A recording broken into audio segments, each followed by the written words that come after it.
में इस बार पहली बार ऐसा हुआ है कि मॉनसून के सीज़न में बारिश बिल्कुल नहीं हुई है। हमको कोडाईकनाल भेजा गया था, मतलब हम जाना नहीं चाहते थे, हमको भेजा गया था। 2 दिन के लिए बुक करने के बाद जब नहीं मज़ा आया तो हम अगले दिन ही निकल लिए। बहुत बड़ा कोहराम आ गया था। तो चलिए बताते हैं आपको कि हमारे कोडाईकनाल ट्रिप में क्या-क्या हुआ था। चलिए शुरू करते हैं। भाई शिव जी का एक अलग रूप। भाई गॉड है।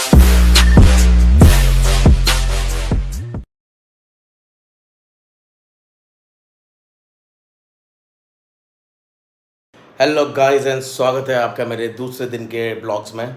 इस डे 2 वाले ब्लॉग में मैं कुछ एक्स्ट्रा नहीं करना चाहता, बट मैं आपको वो चीज़ दिखाना चाहता हूँ जो मेरे साथ घटी है।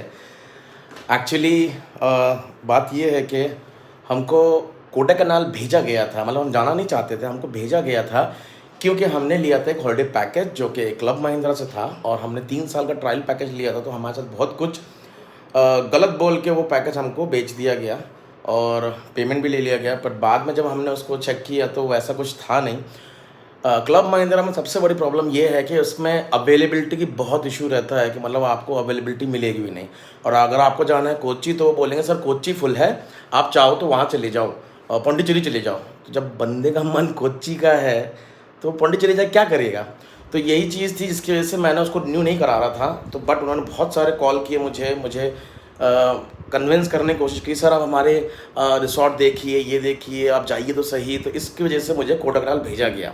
अब कोडाईकनाल में क्या हुआ कि सर डे 1 मेरे ब्लॉग में आप देख चुके हो कि मेरा प्रोकस ने प्रॉब्लम कर दिया था, तो मैंने उसके वीडियोस निकाले नहीं थे। तो जब मैंने आज उस वीडियोस को निकाले तो उसमें मुझे वही सेम प्रॉब्लम दिखी है।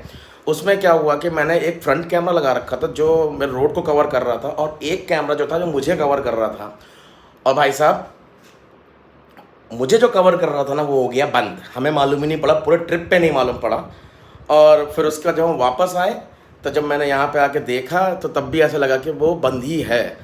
तो फिर मैंने कहा कि क्या करना है आप देखो, क्या करूँ। मैंने ताऊ से पूछा कि इसको डिलीट कर देते हैं फिर उसके बाद करते हैं। तो ताऊ ने मुझको बोला कि ऐसा नहीं है, उसमें कोशिश करो कि उसमें तुम अपनी वॉइस ओवर कर दो, क्योंकि हमने बहुत सारी प्रॉब्लम्स फेस भी करी थी और कॉमेडी भी बहुत हुई थी उसमें। तो मैं उसको डालता हूँ फिर मैं बताता हूँ आपको। मैं थोड़ी एक हिंट दे देता हूँ आपको। मैं हुआ ऐसा था कि यहाँ साउथ इंडिया में इस बार पहली बार ऐसा हुआ है कि मॉनसून के सीज़न में बारिश बिल्कुल नहीं हुई है। और जब बारिश नहीं हुई है तो सारी बारिश जो है ना वो सारी की सारी बारिश नॉर्थ इंडिया में चली गई है। क्यों? हुआ ये था कि जब यहाँ मॉनसून चढ़ रहा था केरला से, तभी एक साइक्लोन आया था, आप लोगों को याद होगा। उस साइक्लोन की वजह से उसने क्या किया कि उसने सारे इतने भी मॉनसून क्लाउड्स थे केरला की तरफ, सारे उसने अपने साथ में खींच के राजस्थान, गुजरात होते हुए, राजस्थान होते हुए और वो दिल्ली तक, मनाली तक ले गया।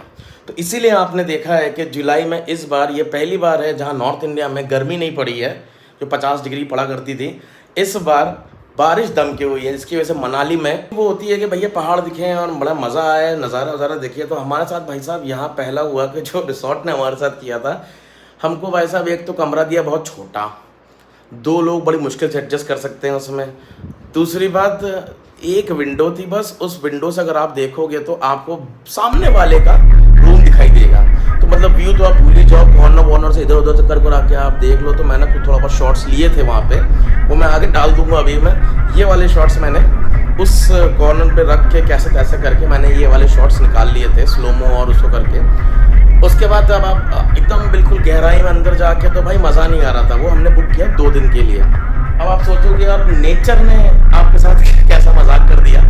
हुआ ये कि साउथ इंडिया में पिछले इस मानसून में पिछले 3-4 महीने से बारिश नहीं हुई है। बारिश नहीं हुई है तो सारी बारिश जो हुई है वो आपके दिल्ली और आपके मनाली इन साइड में ज़्यादा हुई है। उसका भी एक रीज़न है, मैं आपको बताऊंगा मैं आगे। रीज़न ये है कि जब मानसून चल रहा था तो उस हिसाब से वहाँ पे साइक्लोन एक आ रहा था, वो राजस्थान होता हुआ जा रहा था। तो वो केरला के बगल से ही निकला है। तो उसने क्या कहते हैं, मानसून के बादल थे ना, वो सारे के सारे बादल वो अपने साथ ही खींच के लेके गया दिल्ली, जिसमें गुजरात, राजस्थान, दिल्ली, हिमाचल तक वो ले गया। और इसी वजह से इस बार नॉर्थ इंडिया में 50 डिग्री वाली गर्मी ना पड़ के बढ़िया झमाझम बारिश मिली है आपको जुलाई के मौसम में, जून जुलाई के मौसम में बढ़िया बारिश मिली है आपको। तो अब साउथ में तो बारिश हुई नहीं थी, हम सोच के गए थे भैया ठंडा मौसम होगा, गर्मी से आराम मिलेगा। वहाँ पहुँचते ही जैसे ही हमने कोडाईकनाल एंटर करे हैं, वहाँ बारिश होनी शुरू हो गई है। आप यहाँ वीडियो में आप देख सकते हैं, और क्या बारिश हुई है। और बारिश मतलब आधे रास्ते के बाद तो हमें पूरे कोडाईकनाल बारिश ही बारिश मिली है। तो हमने कहा चलो ठीक है, रुक जाएगी तो हम कल ब्लॉग कर लेंगे। अब भाई ये बारिश जो शुरू हुई है ना, ये रुकी ही नहीं, बरसती रही, रात भर बरसी, अगले दिन भी बरसती रही। तो फिर हमने कहा भाई यार ब्लॉग हो भी नहीं पाएगा, कहीं हम जा नहीं पाएंगे, तो सबसे बेटर इज दिस वापस घर चलते गाड़ी। तो फिर हमने, और रूम भी अच्छा नहीं था, तो हमारा यही प्लान बना के हमारा क्या होगा कि हम लोग वापस घर ही चलते हैं। एक बात ध्यान रखना भैया, फ्री की चीज़ ना, अगर आपको लग रहा है ना कोई आपको फ्री में दे रहा है या कॉम्प्लीमेंट्री दे रहा है, तो आपको कहीं ना कहीं तो एडजस्ट करना पड़ेगा।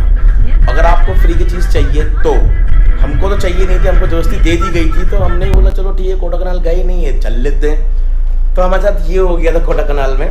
फिर भी मैं इसमें कुछ और वीडियोस में आपको डाल के दिखाऊंगा मैं कि क्या हुआ था हमारे साथ। एक जगह की मैं रास्ता बताऊंगा मैं, एकदम 47 डिग्री का ऐसा एक स्लोप आया। जब स्लोप आया तो उसमें एक प्रॉब्लम ये हो गई थी भाई साहब, फॉर्च्यूनर ना होती ना तो भाई साहब सियाज होती, तो बस की ना थी भैया चढ़नी, बिल्कुल ना चढ़ती है। बट फॉर्च्यूनर थी, 4x4 डाला तो थोड़ा उसने लोड लिया, फिर उसके बाद L1 L4 डाला, तब वो आराम से उस 48 डिग्री की चढ़ाई एकदम चढ़ के चली गई। और ये पता हम क्यों फंसे थे? गूगल बाबा की वजह से। इसीलिए कहते हैं कि आप ज़्यादा भरोसा मत करो गूगल बाबा पे, क्योंकि गूगल बाबा ना आपको रास्ता तो बताएगा, पर अगर आप अनजान जगह पे हैं ना, तो पूछ लो भैया ये रास्ता बता रहे हैं सही है क्या, सेफ है क्या, कैसा रास्ता है, आप लोकल से पूछ लीजिए। और मेरे जैसा जहाँ पे आपको आप लैंग्वेज की इशू होती है, तो उसके लिए आप गूगल में रिसर्च कर लीजिए, या फिर कहीं और कैसा भी करके आप पता कर लीजिए। अगर आपको आधे रास्ते में नहीं लग रहा है तो आगे आप मत जाइए। ऐसा मेरा बहुत बार हुआ है, ऊटी में भी हुआ है, और आपका सोनीपत में भी हुआ है, मेरे साथ काफ़ी बार हुआ है। तो ये कहानी थी हमारी कोडाईकनाल की, सुना रहा हूँ मैं आपको, मैं दिखा नहीं पा रहा क्योंकि प्रोकस हमारे एक्शन कैमरा ने हमको धोखा दे दिया था। तो अब से मैं सिर्फ़ और सिर्फ मोबाइल पे ही भरोसा रखूँगा और उसी से ही ब्लॉगिंग करने के लिए शुरू करता रहूँगा मैं। तो इस ब्लॉग को मैं अब यहीं ख़त्म करता हूँ। मैं आशा करता हूँ कि आपको मेरी जो आप बीती है कहानी है आपको पसंद आएगी। आप मुझे लाइक कीजिए, सब्सक्राइब कीजिए और शेयर कीजिए इसको, ताकि मुझे आगे बढ़ने में और अच्छे से अच्छे ब्लॉग बनाने में हेल्प मिलेगी। जय हिंद। दोस्तों, अगर आपको ये वीडियो अच्छा लगा है और इससे और वीडियोस देखना चाहते हैं तो प्लीज चैनल को सब्सक्राइब करें और इस वीडियो को लाइक करके हमें सपोर्ट करें। Thank you.